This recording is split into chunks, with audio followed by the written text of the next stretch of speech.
A quiet autumn afternoon. A city park filled with laughter. A little girl, alone on a bench, clutching a stuffed fox, watching, waiting, afraid.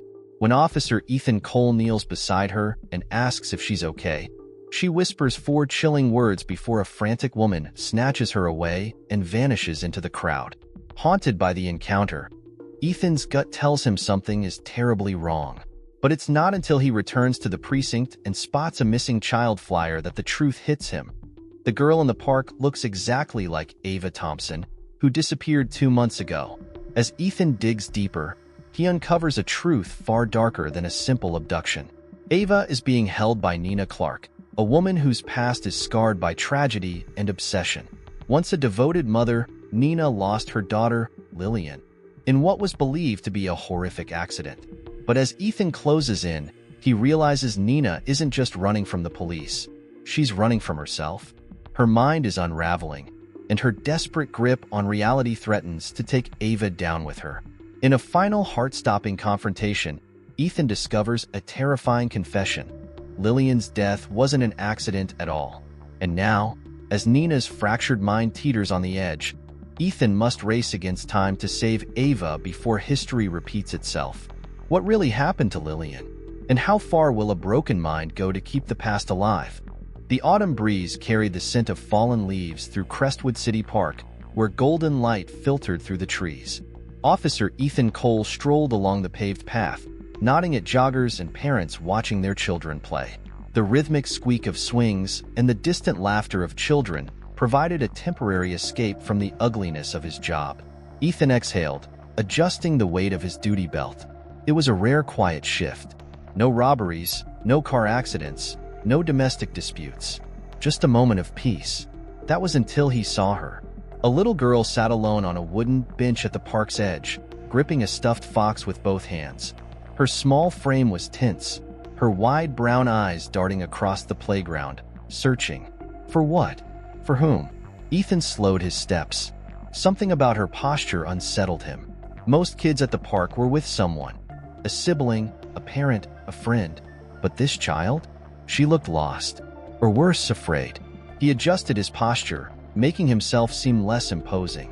Years in the force had taught him that kids spooked easily. He approached cautiously. "Hey there," he said in a calm, measured voice. "Are you waiting for someone?" The girl flinched, her knuckles whitening around the stuffed fox. Ethan crouched down a few feet from her, keeping his voice light. "I didn't mean to scare you. I just wanted to make sure you're okay." She looked up at him then, her lips parting slightly as if she wanted to say something. Then, in a whisper so soft he barely heard it, she said, "I'm not supposed to talk to strangers, or else." A chill ran down Ethan's spine. "Or else," he repeated carefully. "Did someone tell you that?" The girl clutched her fox tighter, her small shoulders hunching. Before she could answer, a shadow moved behind him. "Lily," a woman's voice. Panicked, Ethan stood quickly, turning just as a disheveled woman rushed toward them. Her brown hair was messy, strands falling over wild green eyes. She wore an oversized hoodie and wrinkled jeans, her movements frantic. "I'm so sorry," she exclaimed, grabbing the girl's hand and yanking her up from the bench. She wandered off. "I told her not to." The girl, Lily, didn't resist, but the way her body slumped, the way her head lowered, set off alarms in Ethan's mind. Ethan straightened, his tone firm but non-threatening. "Ma'am, is everything all right?" "Yes, of course," the woman said quickly. Too quickly. "She's my daughter. Kids, you know, always keeping you on your toes." She forced an awkward laugh. Ethan's eyes flicked to the child, whose fingers still clutched the stuffed fox as if it were a lifeline. "What's your name?" he asked the woman. She hesitated, just a second too long. "Claire," she said, her grip tightening on the child's wrist. "And your daughter's name?" "Lily," she answered without a pause this time. "Now if you'll excuse us, I need to get her home. She's been feeling unwell." Ethan felt every instinct in his body scream something isn't right. Still, he had no reason to detain them. No visible signs of abuse, no obvious distress from the child. Just a gut feeling. He stepped back, watching as Claire walked away, the little girl glancing back over her shoulder. Their eyes locked for a single moment. A silent plea. Then she was gone. Ethan returned to the precinct that evening, but the girl's haunted expression wouldn't leave his mind. He played the interaction over and over, dissecting every detail. Her grip on that stuffed fox, her whispered warning, the woman's nervous, frantic energy. He rubbed his temples and headed toward his desk. His hand skimmed a cup of cold coffee as his gaze lifted toward the missing persons board on the far wall. A familiar face stared back at him. His breath caught. The photo on the flyer showed a smiling little girl, auburn hair and pigtails, brown eyes bright with innocence. Ava Thompson, age 6, missing for 2 months. Ethan's pulse thundered in his ears as his eyes darted between the flyer and his memory. Same brown eyes, same auburn hair, same fragile frame. He grabbed the flyer and hurried toward his partner, Detective Jamie Alvarez, who was sipping coffee at her desk. "Alvarez," he said, dropping the flyer in front of her. "Look at this." She frowned, scanning it. "Ava Thompson? She went missing from her front yard a couple months ago. I think I saw her today." Alvarez looked up sharply. "Where?" "The park. She was sitting alone. Then this woman, said her name was Claire, came and took her." "But the kid looked..." Ethan hesitated. "She looked scared, Jamie." Alvarez set her coffee down. "Are you sure?" "No. And that's the problem." Alvarez pulled up a digital file on her computer, clicking through case notes. Ava's parents said she was outside playing when she disappeared. There were no signs of forced entry. No witnesses saw anything unusual. She exhaled. "It's been a dead-end case since day one." Ethan paced. "She's alive. I know it. But we can't open an investigation on a hunch," Alvarez reminded him. "We need evidence. Then let's get some." Ethan turned toward the surveillance archives, determination burning in his gut. If the girl he saw today really was Ava Thompson, then he wasn't letting this lead go cold. Because if he was right, that child was still in danger. Ethan returned to Crestwood City Park the following morning, determined to find answers. The crisp autumn air carried the scent of damp earth, and fallen leaves crunched under his boots as he made his way toward the wooden bench where he had seen the little girl the day before. His gut told him that child had been Ava Thompson. His eyes scanned the area, settling on a familiar face. A food vendor parked near the playground. A wiry man in his 50s with a gray mustache and sharp eyes. Ethan approached, flashing his badge. "Officer Cole, Crestwood PD. I wanted to ask you a few questions about a woman and child who were here yesterday." The vendor narrowed his eyes, wiping his hands on a rag. "Yeah, I remember them. The kid with the stuffed fox, right? And the woman who looked like she hadn't slept in a month." Ethan's pulse quickened. "Yeah, you've seen them before?" The vendor nodded. "Couple times. She always keeps the kid close, like she's afraid someone's gonna snatch her away. But the weird part? The kid never talks." Ethan frowned. "You ever hear her call the kid by name?" The vendor scratched his chin. "Now that you mention it, not really. Just sweetheart or Lily." Ethan's gut twisted. "Lily?" "Yeah. Something about the way she said it. Like she was trying to convince herself." Back at the precinct, Ethan leaned over Detective Jamie Alvarez's desk as she sifted through traffic camera footage. "There," Alvarez said, pausing the grainy footage. "A blue sedan was captured leaving the park's main road. Time-stamped right after you saw them. We got a partial plate, but it's registered under a fake name." Ethan exhaled sharply. "Of course it is." Alvarez smirked. "Don't worry. I'm better at finding ghosts than the DMV." She tapped her keyboard, cross-referencing the plate with nearby store transactions. A list popped up on the screen. "She paid cash for gas at a station 5 miles from the park," Alvarez muttered. "And look at this. Purchases at a convenience store near a rundown motel." Ethan straightened. "She's staying off the grid." Alvarez gave him a sideways look. "Which means she knows exactly what she's doing." Ethan and Alvarez dug into the limited records they had on the woman. It took 2 hours of searching, but eventually, Alvarez found her real identity. "Nina Clark," she announced, leaning back in her chair. "Former schoolteacher. No employment records for the past 5 years. No fixed address." She dropped off the map. Ethan skimmed her file. No arrests, no known associates. But 6 years ago, She was hospitalized for severe psychosis and PTSD. Alvarez glanced at him. Let me guess, right after her daughter's death? Yeah. Ethan tapped the screen, reading further. She was released after 6 months. The report says she showed marked improvement. Alvarez snorted. Classic. Discharge them before they're ready, then act shocked when they spiral. Ethan nodded grimly. We need to find her before she disappears again. Ethan grabbed a case file from 6 years ago, one detailing the death of Lillian Clark. The report was simple. A rainy afternoon, a car accident. Nina was driving. Her daughter Lillian, age 5, died on impact. Alvarez read over his shoulder. That doesn't sound like an accident that would break someone completely. Ethan hesitated. Unless there's more to it than the report says. The autopsy noted severe head trauma, but something nagged at Ethan. Why did the neighbors report hearing screaming before the crash? Alvarez looked up. Wait, you think she wasn't just grieving? You think she was already unstable before the accident? Ethan finished. They shared a look. Jesus, Alvarez muttered. So what if she wasn't just mourning Lillian? What if she felt guilty? Ethan added. Alvarez tapped the folder. That would mean... Ethan met her gaze. That would mean the car accident wasn't an accident at all. Ethan felt the tension in the air shift as he and Alvarez pieced together the puzzle. This woman, she's not just kidnapping Ava because she wants a child, Ethan said. She's trying to relive the past. Alvarez frowned. But why now? If she's been living off the radar all this time, what changed? Ethan's jaw tightened. Maybe Ava reminded her too much of Lillian. Maybe she convinced herself that fate was giving her a second chance.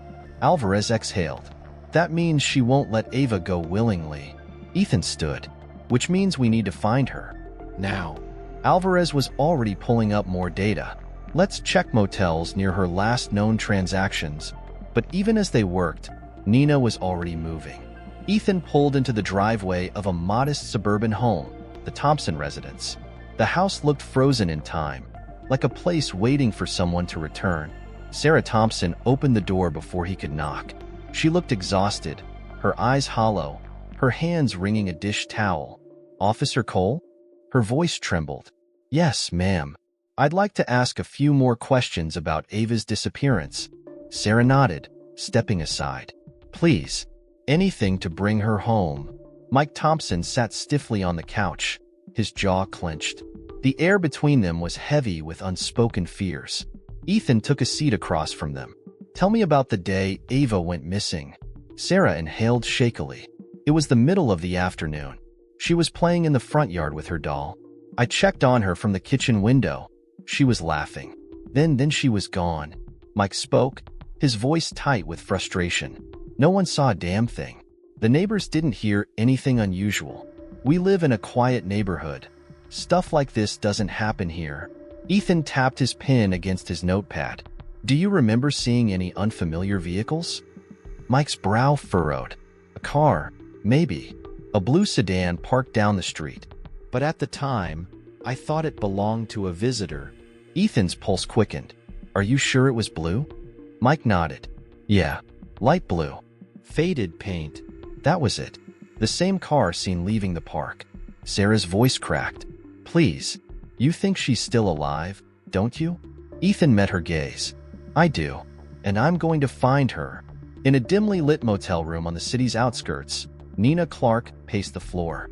Ava sat on the bed, hugging her stuffed fox. She had learned not to ask questions when Nina was like this. We have to leave soon, Nina muttered. I saw that cop. He's looking for us. Ava clutched the fox tighter. I want to go home. Nina froze. This is your home, she said, forcing a smile. I'm your mommy, Lily.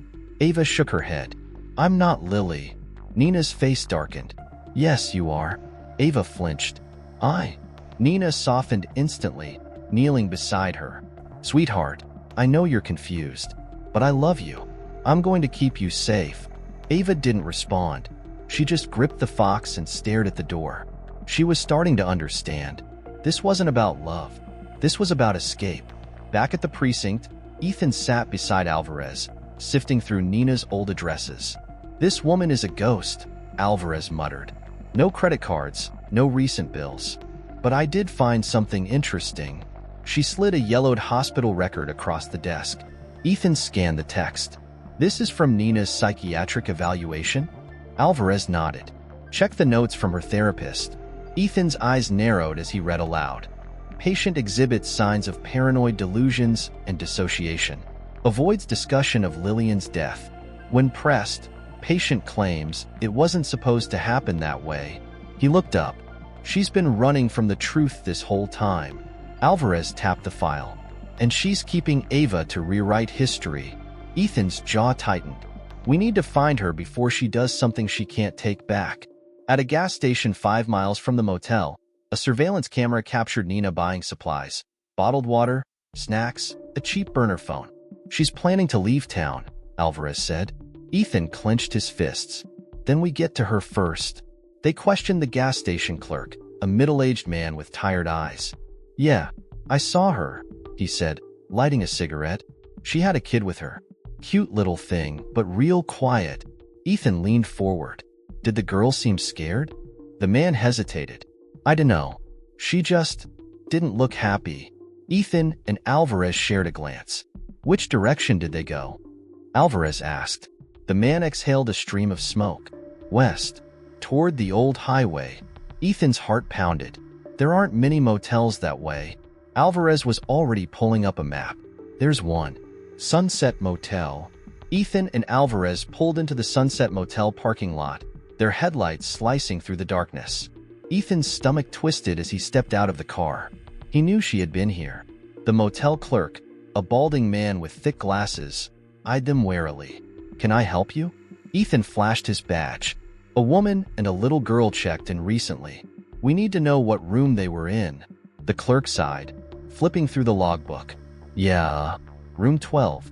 But Ethan and Alvarez rushed down the hallway. Ethan's gut clenched as he tried the door. Locked. Alvarez motioned toward the window. The curtains were drawn, but a sliver of light peeked through. Ethan knocked. Crestwood PD. Open the door, Nina. Silence. He pounded again. Nina, we just want to talk. Let us help you. More silence. Alvarez whispered. She's already gone. Ethan kicked the door open. The room was empty. The bed was unmade. A chair had been knocked over. The closet door was slightly ajar. But the worst part? Ava's stuffed fox was lying on the floor. Ethan's throat tightened. She was just here. Alvarez swore under her breath. We missed her by minutes. Ethan picked up the fox, his fingers brushing against the soft fabric. He imagined Ava sitting in that room, clutching it, waiting for a chance to escape. And now, she was back out there, alone with a woman who believed she was someone else. Ethan refused to let this case go cold.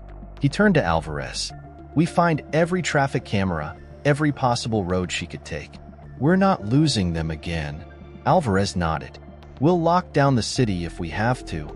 Ethan gripped the fox tighter, because somewhere out there, Ava was still waiting to be found. The motel room smelled of stale air and cheap cleaning products.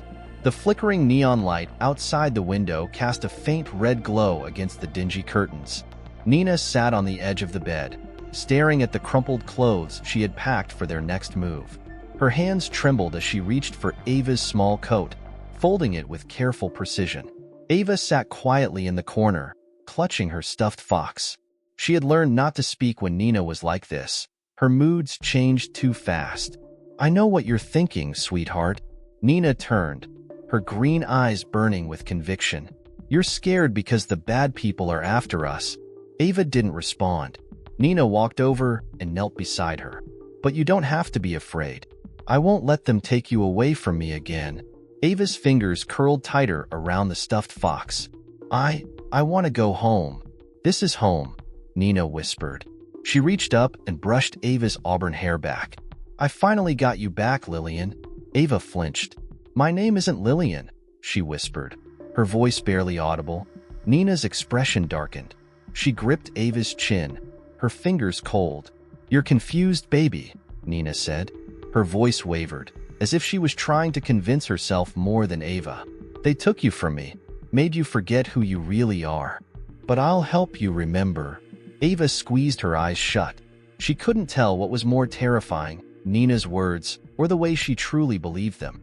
Back at the precinct, Ethan sat across from an older woman in her late 60s, Margaret Rowan, one of Nina Clark's former neighbors.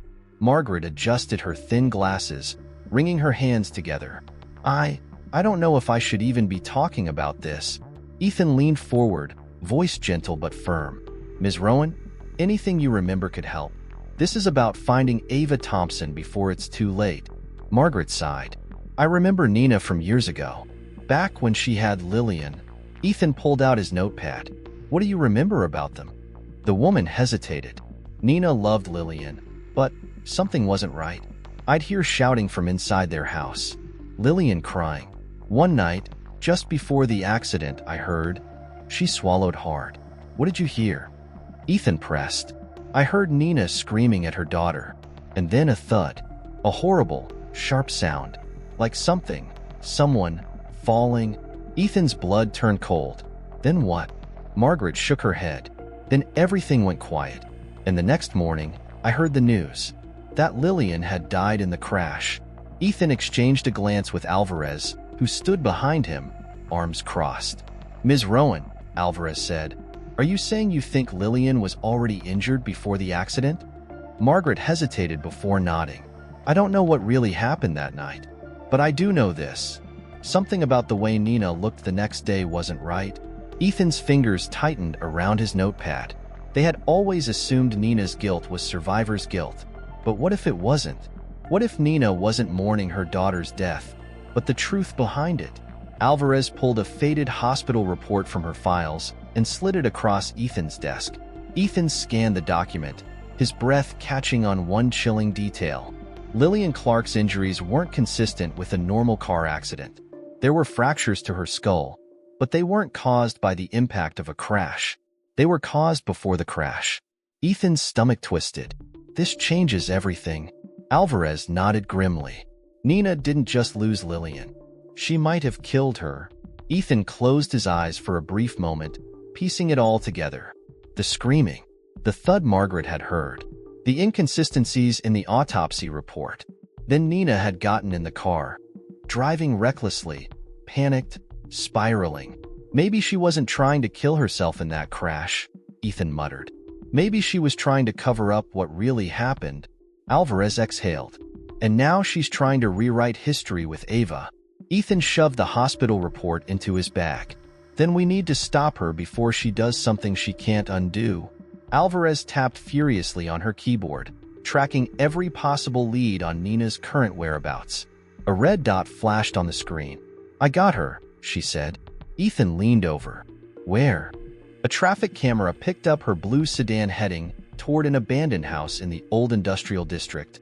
Ethan grabbed his keys. We need to move. Now. Inside the abandoned house, Nina's breathing grew uneven. The walls were lined with drawings of Lillian, crayon sketches of a mother and daughter holding hands. Ava sat on the worn-out couch, her small hands shaking. She had seen the change in Nina's eyes, the flicker of doubt, of panic. Nina? Ava whispered. Nina snapped her gaze toward her. We have to leave, sweetheart, Nina said, stuffing clothes into a bag. They're coming for us. We can't let them take you again. Ava's pulse pounded. She was running out of time. Nina grabbed her arm and pulled her toward the door. Come on, baby. We'll find a new place. Just you and me. Ava made a choice. She yanked her arm back hard. I don't want to go. Nina froze, stunned. Ava locked eyes with her. I'm not Lillian. The words hung in the air like shattered glass. Nina's lips trembled. Sweetheart, please. Ava stepped back, fear and determination mingling in her gaze. I want my real mommy, she whispered. Something inside Nina snapped. Her body sagged. Her fingers unclenched. She looked down at Ava as if really seeing her for the first time. And for the first time, Lillian wasn't staring back. Outside, the wail of police sirens filled the air. Nina's breath came in quick gasps. They were here. She turned toward the kitchen counter, her hand trembling toward the knife. Ava didn't move. A knock at the door. Ethan's voice. Nina, open the door. Let's talk. Nina stood motionless, caught between past and present. Then, slowly, her fingers released the knife. She closed her eyes and unlocked the door. Ethan stood in the cold night air, his hand resting on his holstered weapon. The dilapidated house loomed before him, its peeling paint and broken shutters making it look like a ghost from another era. His pulse thrummed in his ears. Through the cracked window, he could see shadows shifting inside. Ava was in there. So was Nina. Detective Jamie Alvarez crouched beside him. "We go in slow," she murmured. "We don't want to spook her." Ethan nodded, raising his hand to signal the SWAT team behind them to hold position. This wasn't just another suspect barricaded inside a house. This was a woman on the edge of sanity, and a little girl's life was hanging in the balance. He took a steadying breath and knocked. "Nina," he called, keeping his voice even. "It's Ethan Cole. Open the door. Let's talk." A muffled whimper came from inside. Then, Nina's shaky voice. "Go away. We're fine. Leave us alone." Ethan met Alvarez's gaze. She shook her head. "She's slipping," she whispered. He knocked again. "Nina, I know you're scared. I know you don't want to lose her. But this isn't the way." Inside, Ava sniffled. Nina's breathing was audible through the door, ragged and uneven. Then, in a fragile, almost childlike voice, she whispered, "She's my baby. She belongs with me." Ethan swallowed hard. "No, Nina," he said. "She belongs with her real parents." Silence. Then a shuffling sound. Ethan's hand tensed over his holster as he heard Nina mutter to herself. "They don't deserve her. They lost her. They let her go." Inside the house, Nina paced the small living room, a knife clutched in her shaking hands. Ava sat frozen on the couch, her wide brown eyes fixed on the blade. "Nina," Ethan's voice came through the door again. Calmer now, gentler. "I know about Lillian." Nina stilled. "She was your daughter," Ethan continued. "You loved her. You did everything for her." Nina's lips trembled. "I tried. I was a good mother. But something happened, didn't it?" Ethan pressed, keeping his tone free of accusation. "Something that night before the accident." Nina squeezed her eyes shut. "It wasn't supposed to happen." Ethan took a step closer to the door. "Tell me, Nina. Let me understand." A tear slipped down Nina's cheek. Her hands trembled, the knife still clutched in her grip. "She wouldn't stop crying," she whispered. "She just kept crying. No matter what I did. I tried to soothe her. I tried." Her voice broke. "But she wouldn't stop." Ava shrank further into the couch. Nina's face twisted with a mix of pain and desperation. I just wanted her to stop for 1 second." Outside, Ethan exhaled slowly. Then he said the words that had been forming in his mind since he started piecing together the real story. "Nina, Lillian didn't die in that car accident, did she?" Inside, Nina flinched as if struck. The silence stretched unbearably. Then, finally, in a broken whisper, she spoke the truth. I didn't mean to," Nina whispered. Eyes locked on the floor, Ava gripped her stuffed fox tighter. Nina's voice cracked as she continued. "She was crying so loud, and I shook her. Just a little. Just enough to make her stop." A choked sob escaped her throat. She fell back and hit her head. Nina whispered, her voice shaking violently. And then she stopped crying. Ethan closed his eyes. "Nina," he said gently, "Lillian's death wasn't an accident, was it?" Nina let out a small, broken wail. "I tried to save her. I tried. But she wouldn't wake up." She clutched the knife tighter, her knuckles white. "I didn't know what to do. So she swallowed hard. "I put her in the car. I drove. And I crashed on purpose." Ethan's heart pounded. She hadn't just lost Lillian. She had killed her. For 6 years, she had been running, hiding, pretending. Ava's voice broke through the silence. "Nina," she whispered. Nina turned, her green eyes frantic. Ava's hands trembled, but her voice was steady. "I'm not Lillian," she said. Nina's breath caught. "I want my real mommy," Ava whispered.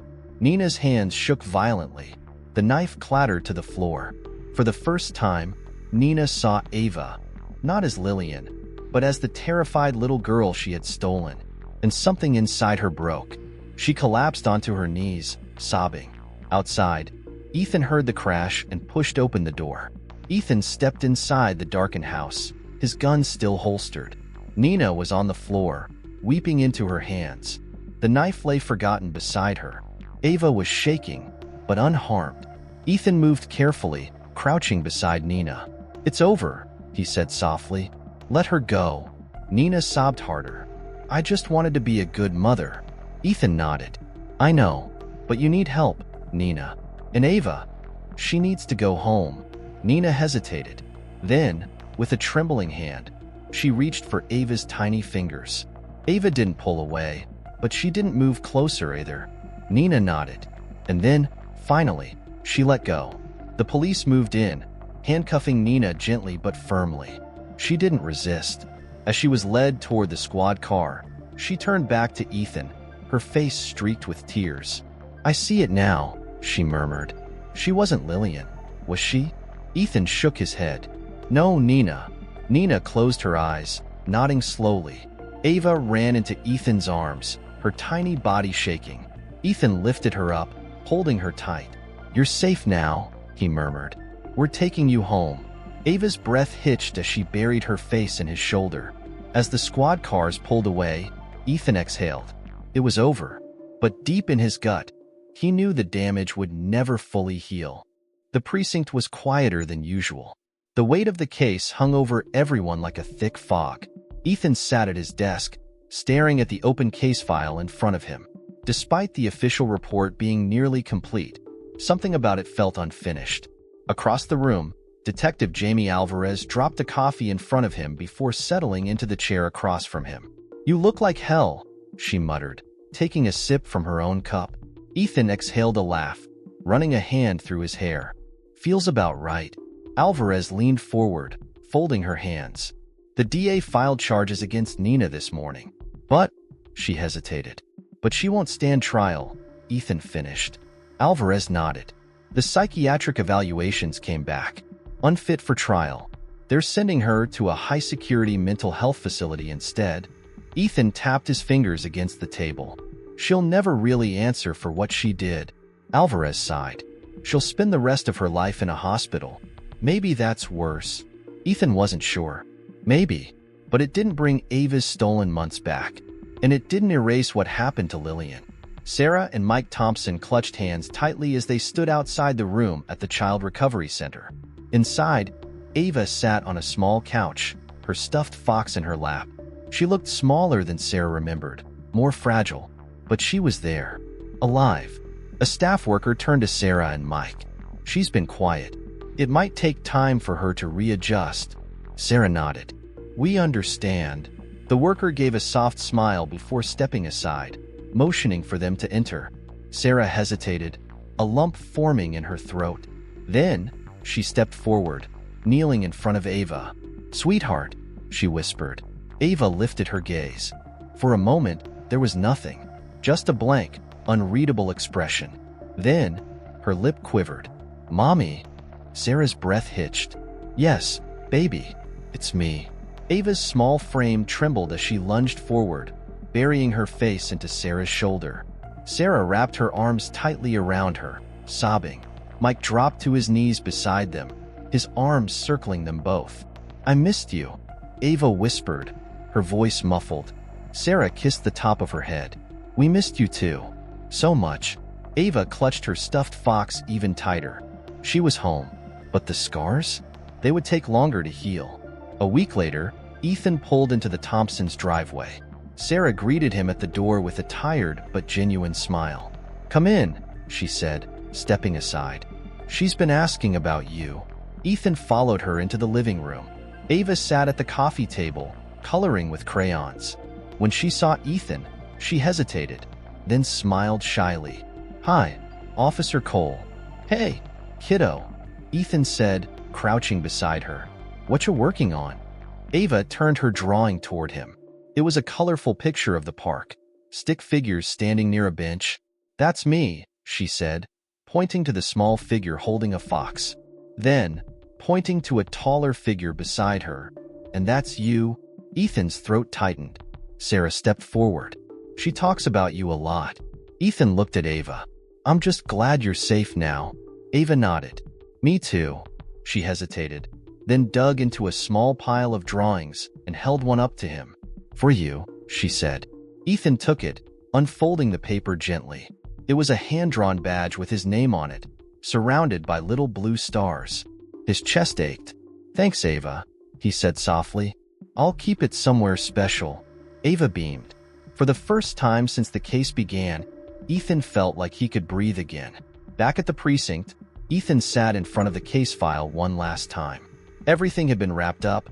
Nina was institutionalized. Ava was home. The press had moved on.